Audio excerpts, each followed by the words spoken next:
So you're working at Geico. Are you in claims at this point, or what are you No, doing? I was in, so I was doing inbound sales. I was doing just auto sales though. So you telesales, you taking calls.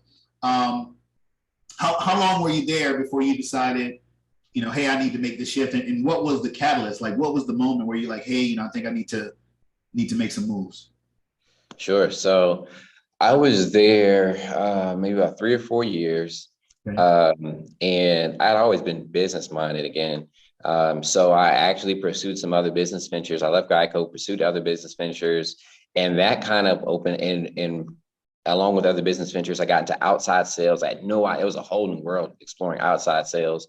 So between the other business ventures and outside sales, I kind of became a journeyman, just going through that process, right, of finding, okay, what opportunity is right for me? Okay, I make a lot of money in this opportunity. I've had opportunities where I was clearing six figures. Opportunities where I was making absolutely no money, but I was in the world. So I went through that process for a few years. And then I wanted to be specific, probably about 4 years of going through all these various opportunities and jobs, man. And, to be fully transparent, just to, encourage whoever may be listening to this. I think that in that patch, it was probably over 14 jobs that I had in that time frame, not including other business ventures and everything. So it was a lot of transition because I just could not find it. I know what I was looking for, even though I never had it, but I know that there's something else, no matter what the opportunity was that was coming up. And I had finally did some soul searching and was like, you know what, I've got to slow down and speed up. I need to figure out what is a good fit for me. And I kind of went back to the insurance experience I had at Geico, and I'm like, insurance it was actually pretty fun selling it, but I just didn't like that setup. So what other avenues are there in insurance? And I don't want to do just one thing. I don't want to do just auto sales. There's other things that I can do. Let's see what else there is. And I actually looked into life insurance, and I looked into it, saw that there's a lot of earning potential there. You could do this, that, and the other. And I was like, maybe this could be a good fit because it seems like it solves a problem. There's good money to it. Let's see what's going on with that. So from there, I went and took an entry-level sales position with a banker's life. And Okay. again, great training. They help you with this, that, and the other. I'd already had my license coming in, so I got started right away. Did that and quickly realized that while the training was good, the product wasn't working for where I was working. And that was an issue. I would sit across some families that looked like you and I, and, out of 10 of them, I either could not write them or the product was overpriced. So with that being said, I realized I need to find a way. I like this, but I need to find a way to make it work for myself. So again, slow down and speed up. I said, well, I like this. How can I make this work for me? So I looked and found out you can become an independent agent. I said, wow. So figured out how the process, what the process was for that, and did that. And so I've been doing that for the last 4 years now. That's awesome, man. So let's go back a little bit, because you talked about, when you started and, you're working for the large organization, kind of coming in the door, pretty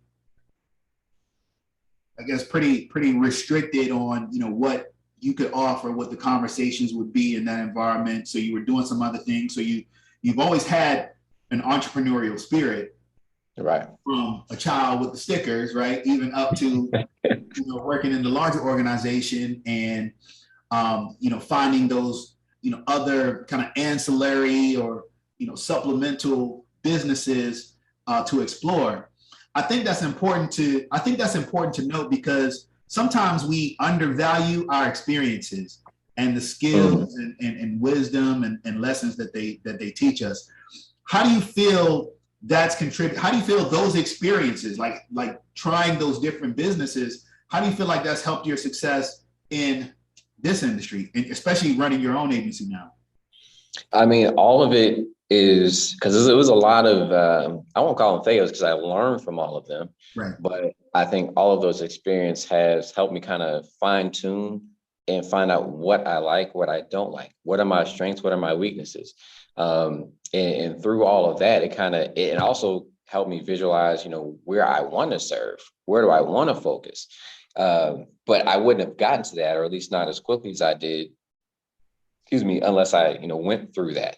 So I think that was the biggest takeaway. I'm like, okay, well, I don't like this setup. I do like that setup. And then, as an agency owner, those prior experiences help me build out the positions that I need, and being mindful of the training environment, the culture, the mentorship, building out, what to offer salespeople, what might be important to somebody. And so I can take all of that, build out something for myself, but then more importantly, as an organization grows and bringing in sales representatives, I can have them in mind as well with past experiences.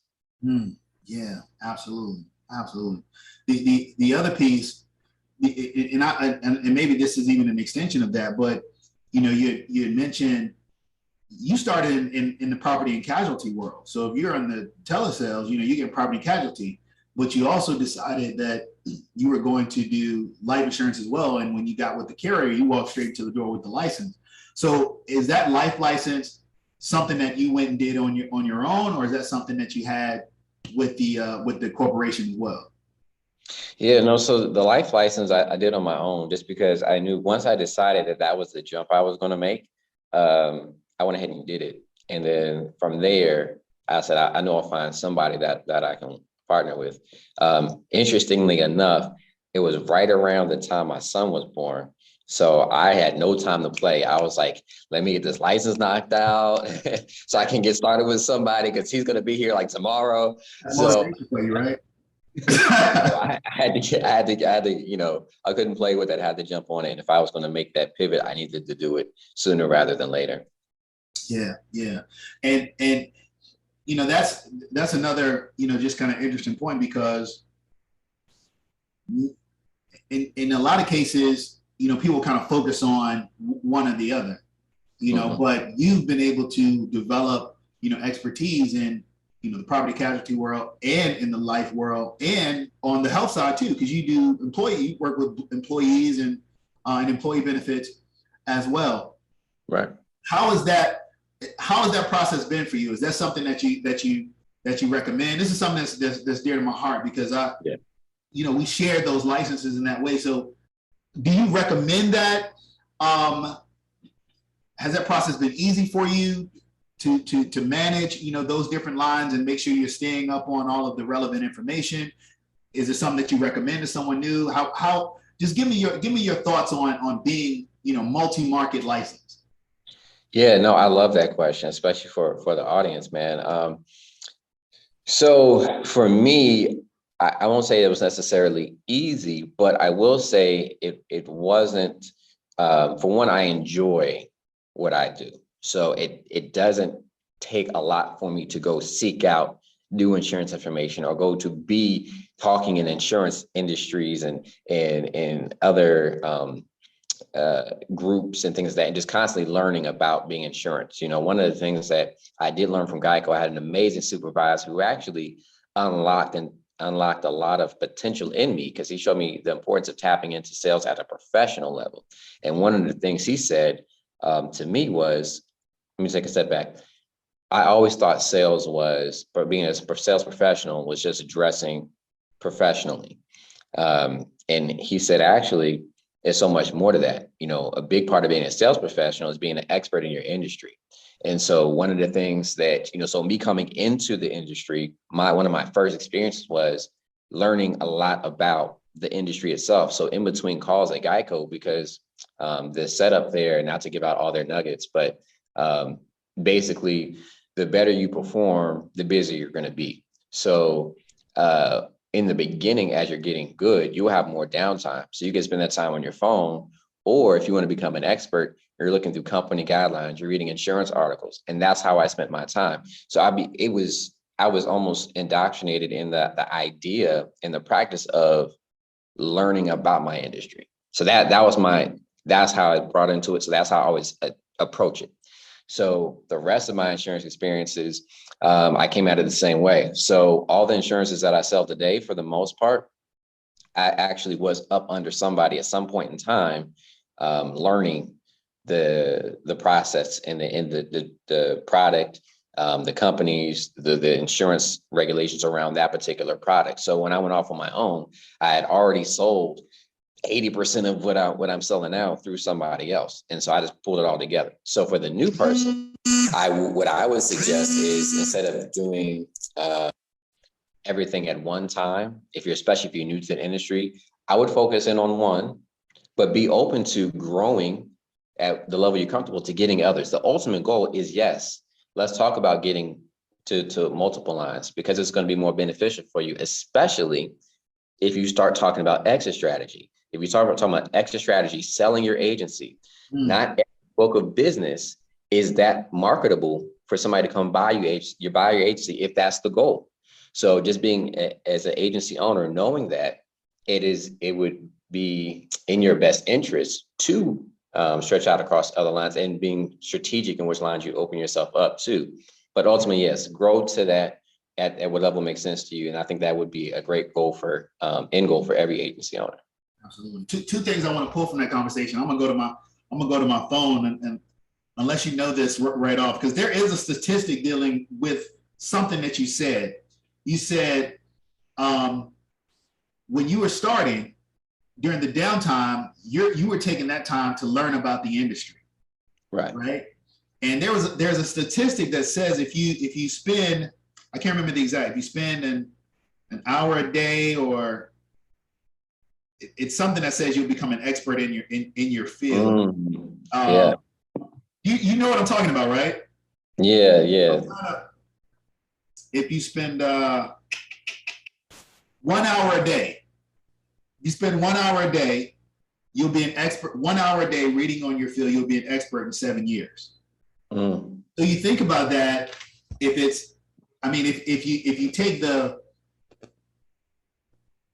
let's see, what's the you could take like the rule of 72, but in this terms, right? Right. And say, okay, well, if I spend 2 hours a day, I cut that to 3.5 years, right? If I spend 3 hours, I can cut that to a 1.5 years. So I think that's a really powerful statement, and I don't want that to get lost like in this conversation. I want to really hone in on what you just said, because that was really poignant, and very important. The other thing that you said, which is also equally profound, you said, hey, look, when you get into the industry, you got to think about your exit strategy as well. How are you going to get out of this business? And that's a piece that I think a lot of people miss, even coming into this industry. They're not thinking about, what am I building over time, right, that I'm going to be able to, either leverage and leave as the legacy for my family, or maybe they're just thinking about in terms of renewals. But really, here's a business that I can pass on, or a business that I can liquidate